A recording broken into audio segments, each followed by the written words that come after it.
Hello you guys, and welcome to Abundantly Minimal. My name is Sarah, and today we're going to be talking about schedule decluttering and finding that ideal work-life balance. I know for me this is definitely has always been a big challenge, and I'm guessing many of us feel the same way. There is a lot of pressure, I think, to try to do it all, whether this pressure is something we put on ourselves or that we experience from other people. And even I was watching The Amazing Race the other day, and there was a commercial there where I think it was a car commercial trying to tell you, you can do it all with this whatever new car. And just that phrase, doing it all, kind of made me think back to minimalism and to think about what's important. You know, we talk a lot about decluttering our spaces, and there's plenty of videos on this channel helping with that. But as far as decluttering our schedule, maybe that's something that we definitely need to talk about a little bit more. So that's kind of the theme for today's video here. Now, with decluttering our schedules, we have to kind of do a quick inventory of what our schedule is looking like and how we feel about it. Thinking about your schedule, do you feel like you're someone who's always on the go? Do you feel like you have enough time for the things that add value to your life? Is there a desire that you wish to change about your schedule? Do you wish it was more open? Do you wish you had more time with family? Do you wish you had more time for yourself? Thinking about these questions up front here can be really important to see, is your schedule cluttered? Is your schedule what you want it to be? And the important thing to keep in mind here is that everyone's ideal schedule is going to probably look very different. So even for Jake and I, our ideal schedules look very different from one another, but they still do have some common threads. And I'm not saying that I'm perfect at the schedule thing. You'll see in a little bit that I definitely have some work to do, but trying to identify what matters most and having that be reflected in the time that you're spending. But I think there's a lot of layers to this, so we're gonna kind of go through those different parts today. First of all, I think we need to address the concept of work-life balance. Work-life balance is tricky because it does mean different things to different people. What time are you spending working on your work stuff? I do personally work as a teacher, and I know at my past school I was less able to balance, work and life because the job itself was a bit more taxing than maybe other teaching jobs are or other jobs. I was teaching 4 grade levels, and each grade level with a different subject, and it did require a lot of extra planning time. Now, I definitely really enjoyed that, and I loved that job overall, but it did require more work outside of school, especially my first year there, and somewhat the second year as well. The third year, it was the sweet spot, and I was spending less time at school, and there were days I'd come home from work and I didn't have to do anything in the evening. Now, fellow teachers know that most nights there is maybe something you have to do in the evening. And at that school as well, there were a lot of extracurricular demands. So there were often nights I would stay later at school for various extracurricular activities and helping with those. So there were nights that sometimes I wouldn't even get home until 9 or 10 p.m. if I was coaching and we had a track meet or something like that. So definitely it was not as good of a work-life balance there. At this current school, it has been better because I'm only teaching 1 grade level, 1 main subject prep for my classes, and I also have more people I can depend on to teach the same thing and help me out, give me resources as well as me help them out. And I'm actually currently not doing any extracurricular activities. So what's really cool is that I've been much more able to set boundaries for myself. I actually put together a schedule. Jake and I did this together last weekend, just kind of like what an ideal schedule looks like. I know you can't see, I'm just showing you. Well, I guess I can zoom in a little bit. But basically I identified what my main visions were for each day, and that's kind of like the ideal schedule that I'm aiming towards. Now, when switching out your schedule or trying to adjust things, you really have to focus, I think, one part at a time, because a lot of what we do is habitual, and building habits or breaking habits takes a long time. So anyway, work-life balance. What does it mean for you? For me, having more work-life balance at this new school, I have set some boundaries for myself of when I leave the school and when I come home. I do try to get certain tasks done at school so I don't have to worry about them at home, but I actually on my schedule have set up specific times that I'm coming home. So for me, Mondays and Fridays I leave at 4 o'clock, which is like a moderate time. For Tuesdays and Thursdays I leave at 3:15 just to get out earlier, have more daytime at home. And Wednesdays I stay until 5, but the hope with that is that I actually stay and do a workout while I'm at school and use the school gym to work out. Originally, earlier on, my ideal self would more so say, oh, let's work out Monday and Wednesday, but usually I don't sleep a ton on Monday, or I guess on Sunday nights, because my sleep schedule got a little bit off over the weekend, or I'm like, oh my gosh, there's a lot of extra work I have to do Sunday night. So I stay up too late sometimes. I'm trying to get better about that too. But for me, it's not realistic that I would have the extra energy or feel extra strong to do a workout. So for me, doing a workout on Wednesdays, like once a week, is very realistic and manageable and an improvement from me not really working out very much. So having those boundaries helps me. Now I still, especially since this is my first year of teaching at this school and there's specific things I'm doing, I still am doing teaching related work outside of school, but it's much less than what I was, even though I'm still, not sacrificing on high quality lessons and that sort of thing. But after we think about the work piece, I think the next layer to think about are things that you do for self-growth or for your interests. Now, for me, this is where I'm gonna sound like a little bit of a crazy person, because I definitely try to do too much. And I'm also kind of strange because, for most people, maybe a lot of the stuff they do doesn't really give them enjoyment, but honestly, I pretty much love everything that I'm doing, which is awesome, but then it's also tough because I want to do everything, and then sometimes I overcommit to things and try to do more than I actually can. So it can definitely be a struggle. For kind of some of the stuff I balance outside of school, I actually, because there's so much, I have to make a list for myself to remind me of my priorities. I'll talk through it.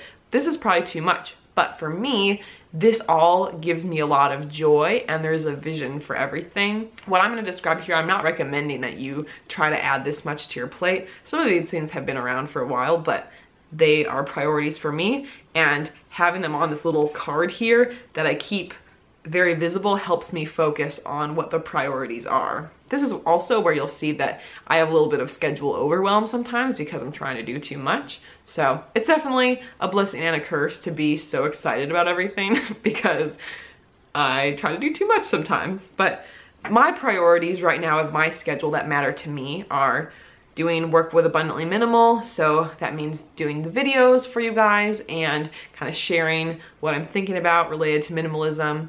When I do get around to posting blog posts or doing newsletter articles or posting on social media, again, some of those things I want to be more consistent about, but regardless, those all give me a lot of value.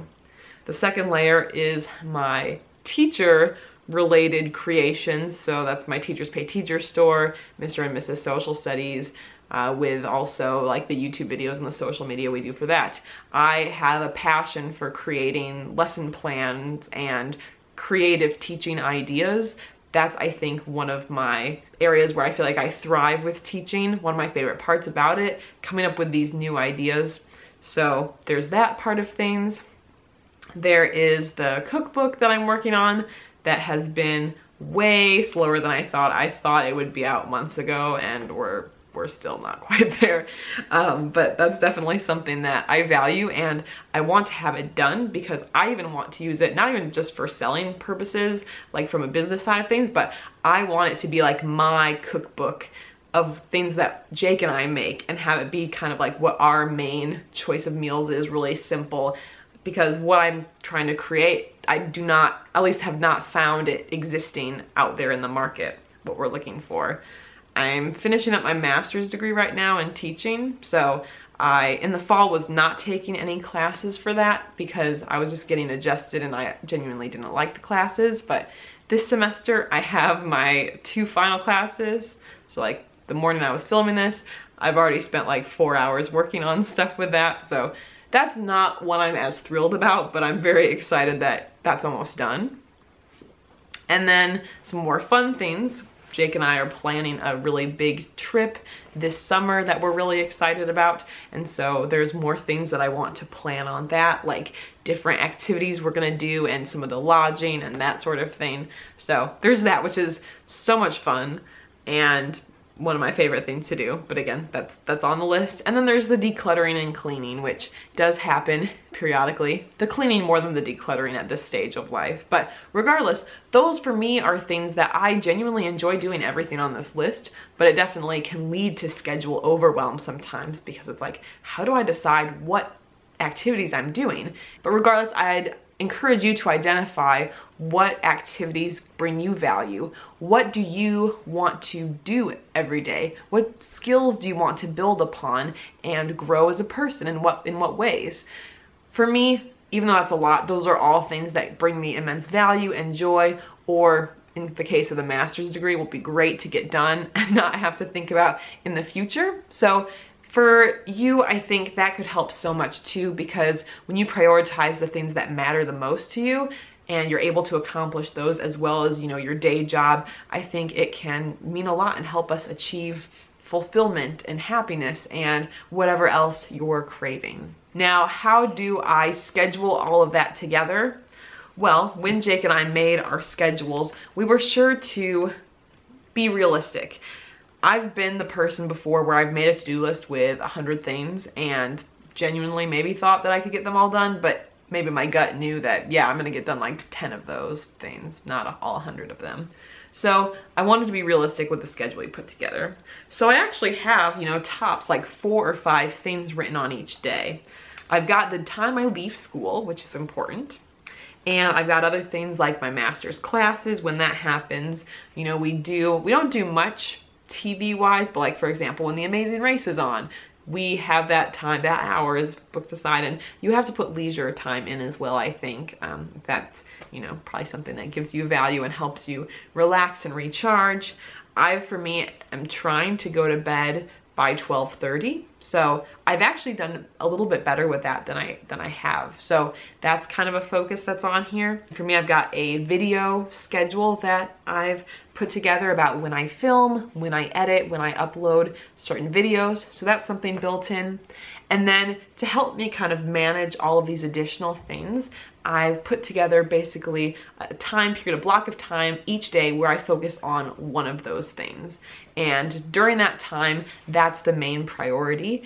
And it helps kind of put away the other clutter. If I can get more done than I had planned, that's great, but at least I'm focusing on one of those projects each day. It prevents schedule overwhelm. I still have good balance for time I spend with Jake or doing leisure activities, etc. I do think it's really important to schedule in leisure time and time to relax and recharge in a way that's best for you. So Jake and I have put together Thursday as kind of like our little date night. Not like date night in the sense that we need to, you know, bring back romance or spark or anything like that, but just so, it was partially because Jake encourages him to spend less time at school too, just like I'm trying to do, but also it's just a fun way to say, hey, you know what, let's make the weekdays just as fun as the weekends. And for us, oftentimes a Thursday night feels a little bit more relaxed than a night earlier in the week because you're very close to the weekend and hopefully you've got your stuff all together for teaching on Friday. If you find yourself someone who just kind of lives for the weekend and doesn't really enjoy yourself as much during the week, I suggest that you start to schedule in more of those weekend-like activities during the week if possible, because then you have more things that you can look forward to and not just have to feel like you're living for the weekend. Finally, as you're thinking about a schedule, you may find yourself wondering if you actually do have enough time, or wondering like how you can do it all and accomplish it all. And I think there's 2 final points to address. First of which, I think it's important to kind of take note of how we spend our time and watch out for things that we do that are time sucks or time wasters, but that don't help us recharge or don't help us feel good. So I know for me, if I'm not careful, I can watch a lot of YouTube very quickly without even realizing it. And that's something I have to be very conscious of. I personally did not put, you know, a scheduled time for YouTube on here. I'm just very cognizant of, okay, it's work time now. We're not doing any YouTube in the side because I know that doesn't work to multitask and that sort of thing. But If that's something that would be helpful for you to limit certain activities that you know aren't going to help get you where you want to go or that don't actually make you feel much better, then that might be important to do so. As I mentioned a little bit at the beginning of the video, I think the doing it all concept is dangerous. And even though you might be like, well, Sarah, look at your schedule, like you're trying to do it all. But I think if we let go of the idea that we're trying to be a perfect person who on the outside is checking all the boxes and being like this perfect human being, then that's a really healthy thing if we can let go of that.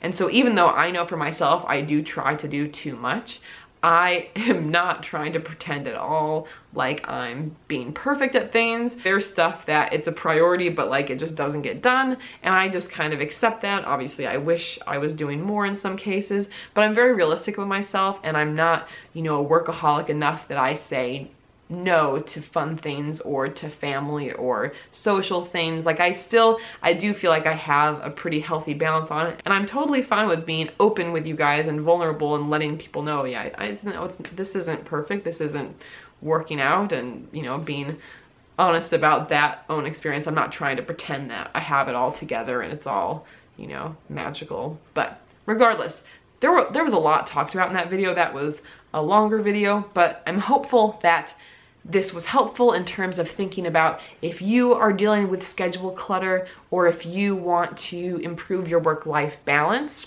If you're still watching, I'd love to hear from you in the comments below if you have any thoughts about where your schedule's at right now. Do you feel like you have a really healthy work-life balance? Are you currently struggling with your schedule? Have there been any great tips that you have used to help you simplify your schedule? I'd love to hear any of those that you'd like to share. If you guys enjoy minimalist related content, I do post 2 videos per week, and you can subscribe to the channel right here if you're not yet part of our community, and you can also watch some past videos over here. We'll see you guys next time. Bye.